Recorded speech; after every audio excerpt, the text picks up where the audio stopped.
really have to hear and see in order to appreciate. More right after this.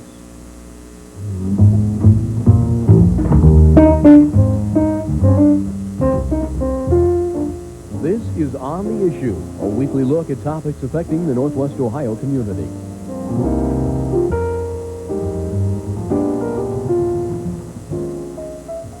Good afternoon, and welcome to On the Issue. And as always, we try to provide you with outstanding guests, and this Sunday's no exception. As you can recall, that we've been having people talking about success, and just recently we had Harold Lindsay Jr. And so in keeping with trying to make it as complete as possible, let me move over to a lady who has a career that you hear so much about these days. But she left that career and is on another path. We're talking to DeAnna Adams, and she's here. And she happens to be a former member of the police department and Ad Love Productions and all that kind of thing. And we'll find out what all that's about. DeAnna, welcome to the show, and it's certainly a pleasure to have you. The pleasure's mine, thank you. And let me start out this way, and I think it's probably a comfortable way to start. You've seen some things in 1993 that probably begin in 82, 80, 70, 75. Could even go as far back as the 60s. You've been a police lady. And as one who tries to enforce the law, provide opportunity for justice to prevail, we had an unusual incident earlier this year that told us that we're not so sure that full justice is carried out. The aftermath. What do you think the Rodney King incident provided for, first of all, adults, secondly, parents, and thirdly, young people? Not necessarily in that order. Well, for the young people, it showed an explicit example of blatant injustice against another human being. Okay. And as far as adults are concerned, I'd have to say the same thing all around. Do you think racism played a major part in it, or do you just think that this was one of those acts of violence, miscarriage of justice, that is what's in people's minds? A lot of people, not everybody, but a lot of people's minds today. Well, I can't really say what's in other people's minds, but I can speak for myself. Mm-hmm. Having been a former police officer myself, and also a member of African American. Mm-hmm. How do you feel about it? I can't really just take one side or the other. Uh-huh. As far as a police officer is concerned, I'd have to understand the stress that most police officers are under every day. Okay. Your life is on the line constantly. You don't know if you're going to be sitting here eating your lunch one second, in the middle of a shootout the next. Mm-hmm. And I'm sure that played a considerable role in the outcome of that Rodney King incident on the side of the police officers. Mm-hmm. However, being trained in the academy thoroughly, we were also aware of treating human beings like human beings, not so much if you're Hispanic, Caucasian, African American, Puerto Rican, or whatever. We're all human beings. And we'd have to go back to the basics. Do unto others, you have others do unto you. As police officers, be they men or women, go through the academies generally, and we're talking in a general situation. Obviously, we weren't there, so therefore we can't zero in necessarily on the specifics. We haven't followed the people in question. But in what role do we find ourselves when we talk about self-control? For example, when prisoners offer opposition.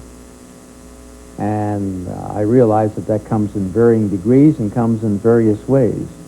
But when they do that, you have a certain code that you follow as police officers, don't you? Yes, most definitely. One thing is you're not to hit a prisoner that has mechanical restraints on them, such as handcuffs. Okay. There's a such thing, of course, as excessive force. We were taught in the academy and trained that you only utilize the amount of force necessary to subdue. And at that point, after your subject is in control, after you've controlled them, you just follow the proper procedures from there. Right. So when you talk about excessive force, let's use some of the phrases that you hear. Police brutality, or just out-and-out brutality. Given certain labels which denote that a person is automatically violent or pursues these what appear to be unjustified uses of the law on their side. There's certainly a lot to be said for that.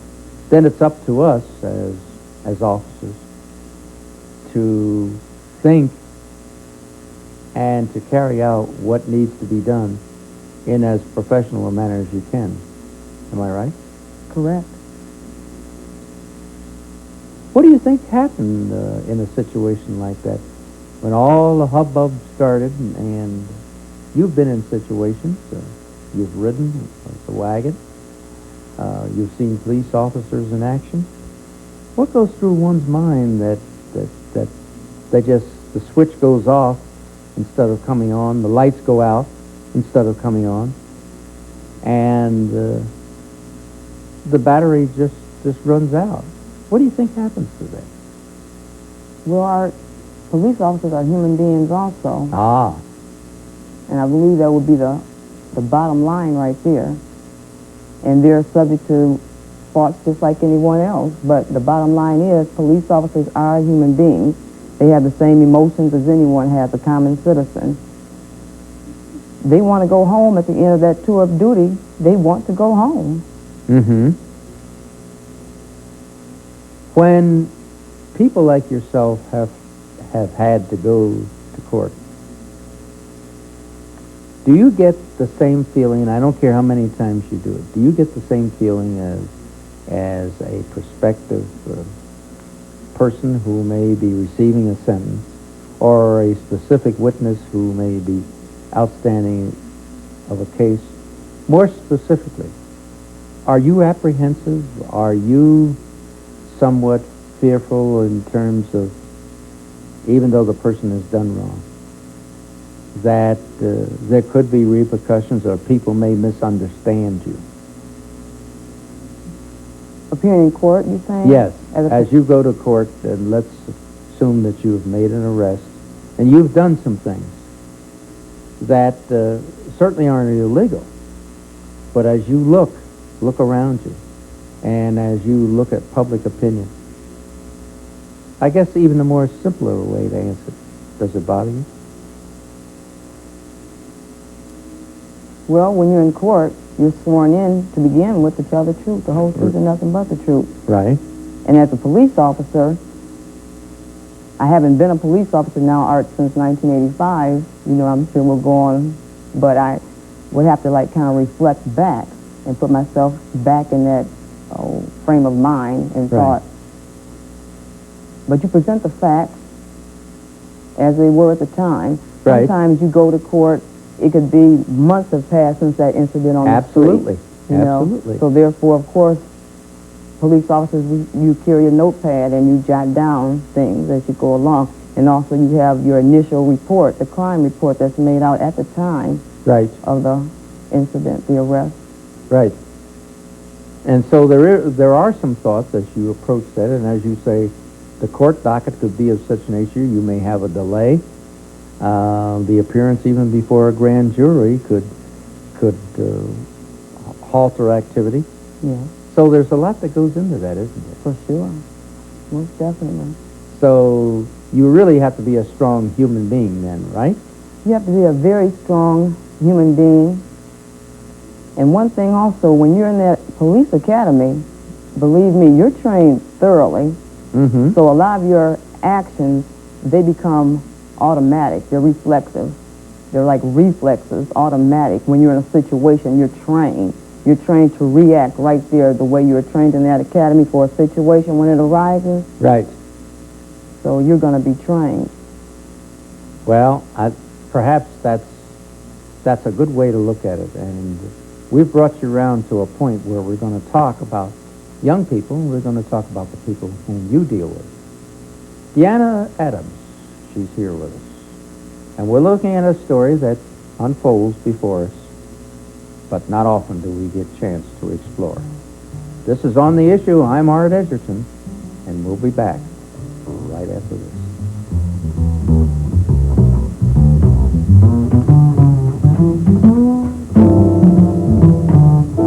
And she's telling us of a story. However, she did not abandon what she felt was her responsibility, because right now she is into a new career, but yet she brings an experience that I'm sure is reflective of not only her training but her family background, and certainly as a mother and as one who has concern for young people.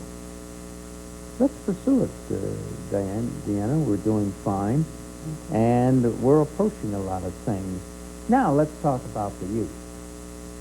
Let's talk about people that you've seen as a police officer, but also you see now as an individual who is on a different side.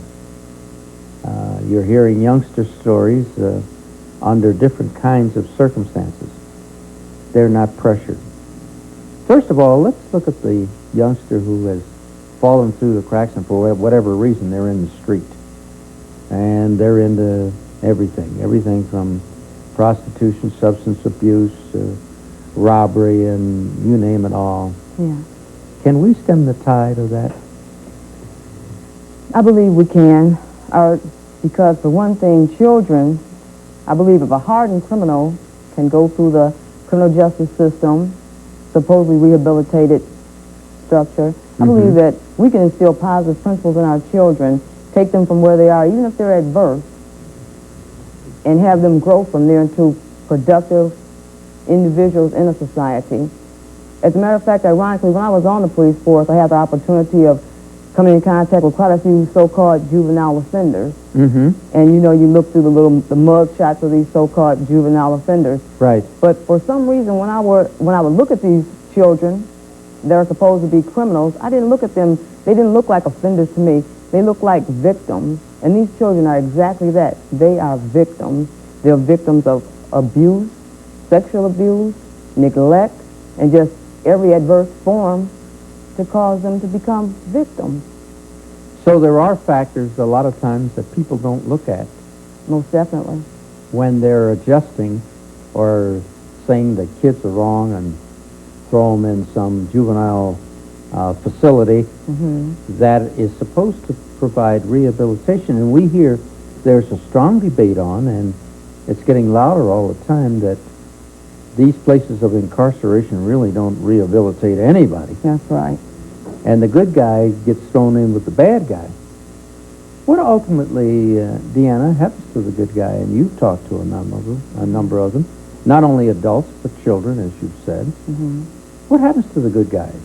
Unfortunately, Art, if we're speaking of the good guy children who are possibly one-time offenders maybe, and there was a serious infraction of the law that they committed, they're sent right in with the vast majority of so-called hardened offenders. They're learning more techniques. They're learning how to better rob next time so that they won't get caught in a multiplicity of new crimes. And that's very easily done in this day and time. Most definitely, because the children are bombarded by television, movies, video games, reading material that is negative. And I don't believe that we should always constantly focus our attention on the problem. We're always telling the kids about teen pregnancy, drug abuse, crime. that makes them focus on the negative. Start teaching them positive principles, believing in yourself, setting goals, loving yourself, being creative, developing those God-given talents that you have. Concentrate and focus on the positive. That's a good point. You hit upon something, those God-given talents that all of us have in some form or another. And the other thing is that we need to focus. As we look at it, whose fault is that? Is it teachers? Is it the parents? Is it the individuals themselves? Or is it a combination of all of those things? I have to put myself back in the situation because I wasn't always as successful as I am now. As a matter of fact, if you were to contact any of my elementary school teachers and ask them about DeAnna Adams, I'm afraid to, I'm really afraid to hear what they would comment on. So I can put myself in that same situation that quite a few of the youngsters are in today. Neglect, a lot of negativity you hear all the time as children, and the wrong role models, trying to live up to reputations of the ones that they see in the community are so-called popular. In other words, a role model means to them, could mean an individual standing on the corner with a pocket full of money, a brand new car. That's right. And a girl on his arm who may look the picture of all pulchritude, of all beauty, if you will. And how do we counteract that? How do we instill in young people and tell them, hey, there's more to that kind of thing than life itself? I believe children have to, the basic fundamental, of course, is in the home. It begins in the home. It begins with that parent. It begins with a significant person who's in that child's life on a constant daily basis. We have to start becoming responsible for our actions. We can't tell our children not to indulge in this and not to do that and not to smoke this and not to drink that if we ourselves are doing it. Because children, they don't do what you say, they do what you do. They follow that example, and I believe it does begin in the home. We have to start taking responsibility as parents. I don't care, I'm a single mother. I don't care if you're a single parent. You have the responsibility. We owe it. These children are ours. They're gifts from God, and it's our duty, our responsibility. God has admonished us to raise these children in the image of Him, to instill, we're to just love them, and we're to make sure they're going to grow into contributing individuals in our society someday. And make sure that their needs are met, both physically, spiritually, mentally, and otherwise. That's right. That's our and somehow or another, we've fallen down on that for some reason. Is it due to the diversity in society in terms of various kinds of opportunities or avenues people are traveling today? Or are people just saying, well, let him do his thing? I think it has a lot to do with the media also, because we tend to focus on the adverse. I mean, the most negative seems to sell. We want to focus our attention on the ones who are doing this child shot and killed, But for one incident where a gang member or any child in the community has picked up a gun and shot another child, we have a multitude of other youngsters over here who are in JA or developing their talents, are performing, are doing positive things in the community. And those children are the ones who should receive more attention for those efforts also. And also, the fact is that those children are motivated somehow. And should it be that we should be getting various suggestions from those who seem to be coping? I won't even say successful yet, but those who are coping and on their way to success. Yes, I believe so. It all begins also with reading. Reading is fundamental. You have to be able to read, because a child has to set goals for themselves, daily goals, weekly goals, monthly and yearly goals. In order to have focus and direction and have a purpose in life, they have to be exposed to quite a few subjects and things that they might aspire to become someday. Find out what interests them. And with that, we're going to let you sit back and catch your breath. DeAnna Adams. So you're talking about what we can do about our situation as we see from the young people's point of view. And also, the fact is that DeAnna, having been a former police officer, certainly has some thoughts of her own. Add Love Productions. That's the next piece that we'll talk about. We'll be right back, right after this.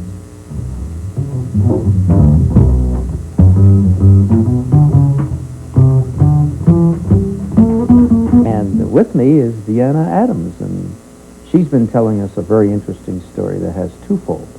One, of law enforcement, and secondly, from another point of view of positivism, how she can impart to youth some of the things that she has learned and experienced, not only as a lady, but as a young girl growing up. DeAnna, all of a sudden you find yourself in a new career. You're dealing with children, and you're dealing with those who may not otherwise even get the most minute, the smallest of opportunities. Why did you want to take that road? Well, I've always had this love, a deep love for children. Even as I was a child, I've always loved watching children, playing with them, listening to them. And children seem to kind of like radiate towards me. And Jesus said, let the children come. And they're, children are our future. And I just have this deep love for children. And they are. And he didn't say what age either, That's did he? right. We're all children. Right. Yeah, we're all So children. that means that all of us as children can learn. That's right. It's never too late. You're always constantly learning every day. Add Love Productions. Let's talk a little bit about that. Okay. What kind of a process do they go through, and what are some of the things that they must do in order to qualify? And you've told me, if I remember correctly, that they do have to qualify. They've got certain things to meet. Yes, there are criteria to performing with the Positive Force Performers. Add Love Productions, we started in 1987 out of a need. Basically, when I resigned from Toledo Police, I'm the mother of I had two young daughters at the time, and any endeavor that I used to take upon, I would always be an entrepreneurial type of an endeavor, so I would have my daughters right with me.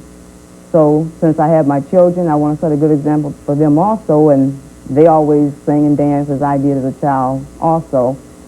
Add Love came from my grandmother, and my mother used to always tell us that magic ingredient is always to add love to anything. Oh, okay. And love is the strongest force in the universe.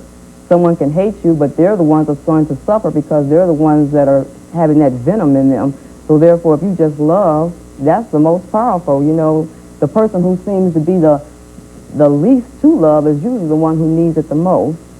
So I started Add Love Productions with my children and my sisters at the time and their children. And we just kind of like branched out into the community.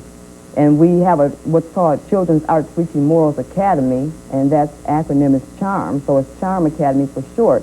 And in this academy, it's similar to the structure of a police academy, where the children actually go through extensive training. They're exposed to positive materials. They have to go through a bunch of formalities of discipline. Discipline is the key right there alone to most anything.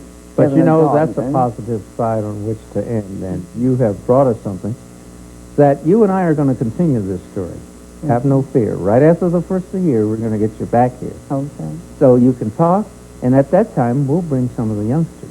Okay, that's fantastic. And with that, of course, I want to thank you for coming, and certainly you're to be commended. Oh. And for all of you out there, we certainly hope that you'll have a pleasant week to come. And remember, there are no such things as free lunches.